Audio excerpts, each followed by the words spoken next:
सभी को good morning, नमस्ते। भारत के भूगोल में हमारे जो महत्वपूर्ण टॉपिक चल रहा था भारत की मृदा। कल वाले जो वीडियो लेक्चर में हमने पढ़ा था भारत की मिट्टियों का वर्गीकरण। उस भारत की मिट्टियों का वर्गीकरण या मृदाओं का वर्गीकरण या उसके प्रकार के देखा था। अब किसके आधार पर देखा था? उसके मृदा का उसका रंग कैसा है, उस रंग के आधार पर लाल, काली, है ना, कपासी, रेगूर और लेटेराइट, पर्वतीय मृदा, मरुस्थलीय मृदा और गुण इसके मुख्य रूप से गुण के आधार पर भी इसका क्लासिफिकेशन किया था और रचना के आधार पर मुख्य रूप से भारत की मृदा को 6 भागों में बांटा गया। इसका वर्गीकरण कितने भागों में बांटा गया है? 6 भागों में। तो सबसे पहले कौन सी देखी थी कल? फर्स्ट थी जलोढ़ मृदा। कौन सी थी? जलोढ़ मृदा। ठीक है, जलोढ़ मृदा मुख्य रूप से बात की जाए आज विशेष करके कल रंग व गुणों के आधार पर, संरचना विधि के आधार पर मुख्य रूप से भारत की मृदा का जो वर्गीकरण किया था उसको 6 भागों में बांटा था। पहला था जलोढ़ मृदा, उसके बाद काली मृदा, इसके बाद लाल मृदा, लेटेराइट, पर्वतीय और बलुई मृदा।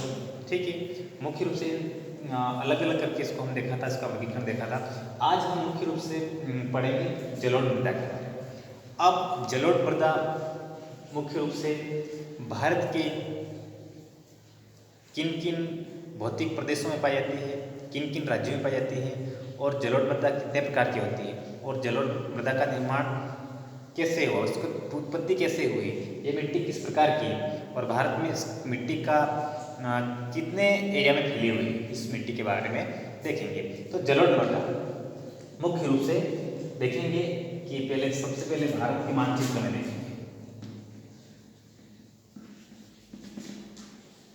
भारत के मानचित्र में हम जाकर देखेंगे कि जलोढ़ मृदा का उसका विस्तार कहाँ कहाँ है। ठीक है, अब ये भारत के मानचित्र में मुख्य रूप से ये तो आ गया, ये उत्तरी प्रदेश है, उत्तरी पर्वतीय प्रदेश। कौन सा है? उत्तरी पर्वतीय प्रदेश। कौन सा है? उत्तरी पर्वतीय प्रदेश। ये भौतिक प्रदेश हमने पहले वाले टॉपिक वीडियो लेक्चर में देखा था। इसके बाद जो आ रहा है ये वाला जो भौतिक प्रदेश है, कौन सा है? उत्तर का विशाल मैदान। कौन सा है? उत्तर का विशाल मैदान। यानी कि इस विशाल मैदान का निर्माण मुख्य रूप से उत्तर का विशाल मैदान।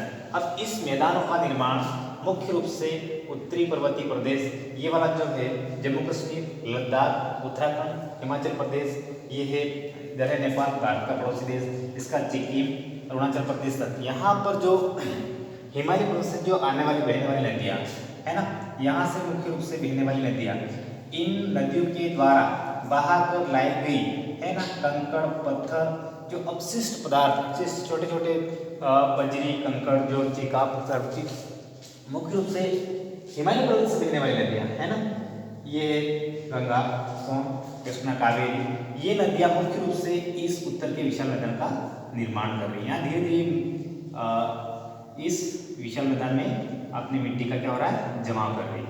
इसलिए यहाँ पे कौन सा मैदान है? उत्तर का विशाल मैदान। धीरे धीरे करके ये उत्तर का विशाल मैदान में मुख्य रूप से।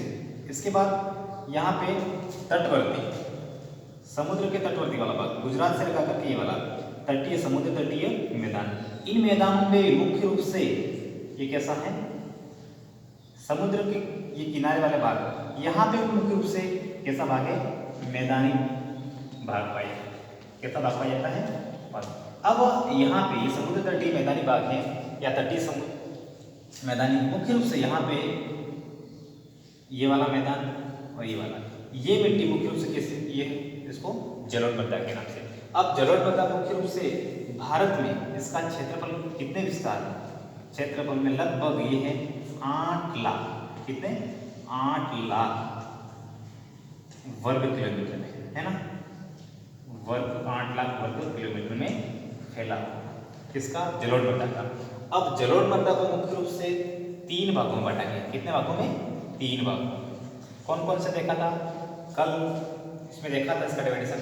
एक तो है नूतन जलोढ़ मृदा, नूतन जलोढ़ मृदा। फिर है दूसरा पुरातन जलोढ़ मृदा, पुरातन जलोढ़ मृदा। और तीसरा नूतनतम जलोढ़ मृदा, है ना। ये मुख्य रूप से जलोढ़ मृदा 3 प्रकार की होती है। भौगोलिक दृष्टिकोण के आधार पर देखा जाए तो जलोढ़ मृदा मुख्य रूप से कितने प्रकार की होती है? 3 प्रकार की। फर्स्ट कौन सी है? नूतन जलोढ़ मृदा, पुरातन जलोढ़ मृदा या नूतनतम जलोढ़ मृदा। अब जलोढ़ मृदा को मुख्य रूप से काप मिट्टी के नाम से भी जाना जाता है, काप मृदा के नाम से, है ना। अगर मान लिया काप मृदा भी आ गई तो काप मृदा जलोढ़ मृदा को कहते हैं, ठीक है। अब इसी मृदा को मुख्य रूप से भौगोलिक दृष्टिकोण के आधार पर इसको 3 भागों में बांटा गया। कितने भागों में? 3 भागों में। तो ये अब इसका थोड़ा एक्सप्लेन देखेंगे, इसकी व्याख्या देखो।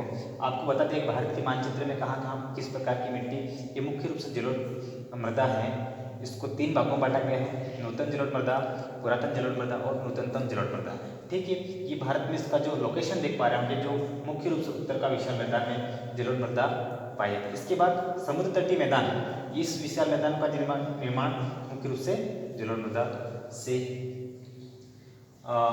होता है और पाई जाती है, ठीक है।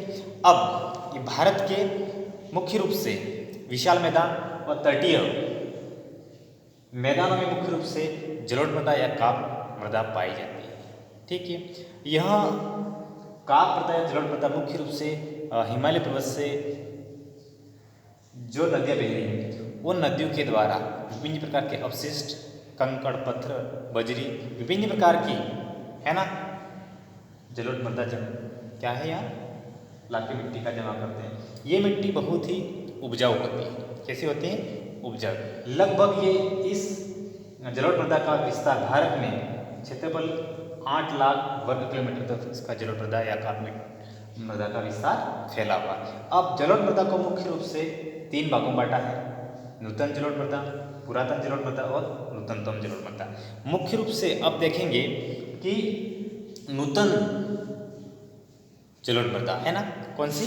नूतन जलोढ़ मृदा या काप। मुख्य रूप से ये नूतन जलोढ़ मृदा होती है कि जहाँ तक नदियों के बाढ़ का पानी पहुँच पाता है ना। का किसका? नदियों के द्वारा जो बाढ़ का पानी पहुँच पाता है वहाँ कौन सी? नूतन जलोढ़ मृदा या काप मृदा पाई जाती है ना। इसे नूतन या नूतन जलोढ़ या नूतन काप मृदा के नाम से जाना जाता है, क्योंकि प्रतिवर्ष नदियों के द्वारा लाई हुई मिट्टी, है ना, यहाँ प्रतिवर्ष लाई हुई मिट्टी जो इसकी नदियों के द्वारा लाई मिट्टी वहाँ धीरे धीरे जमा होती है। ये मिट्टी मुख्य रूप से उपजाऊ होती है। तो इस नूतन जलोढ़ मृदा के अंतर्गत या नूतन काप मिट्टी के अंतर्गत लाई इसको क्या कहते हैं? क्षेत्र को खादर क्षेत्र के नाम से जाना जाता है, ठीक है। इसके बाद देखेंगे हम पुरातन, दूसरा पुरातन जलोढ़ मृदा। ये है नदियों के बाढ़ व उसका जो एरिया होता है या क्षेत्र होता है, इसका बाढ़ का पानी पहुंच नहीं पाता, है ना, पहुंच नहीं पाता। उसमें कौन सी मिट्टी पाई जाती है? पुरातन जलोढ़ मृदा, है ना। ये इसको इस क्षेत्र को बागर क्षेत्र कहा जाता है। ये भी मिट्टी मुख्य रूप से उपजाऊ होती है। यह इस मिट्टी के अधिकांश कृषि के लिए उपयुक्त होते हैं। इसके बाद देखेंगे नूतनतम मिट्टी। नूतनतम जो जलोढ़ मृदा या काप मृदा होती है, यह मुख्य रूप से यह मिट्टी ब्रह्मपुत्र, गंगा या डेल्टाई प्रदेश के द्वारा जो लाई गई उसको नूतनतम जलोढ़ मृदा के नाम से जाना जाता है।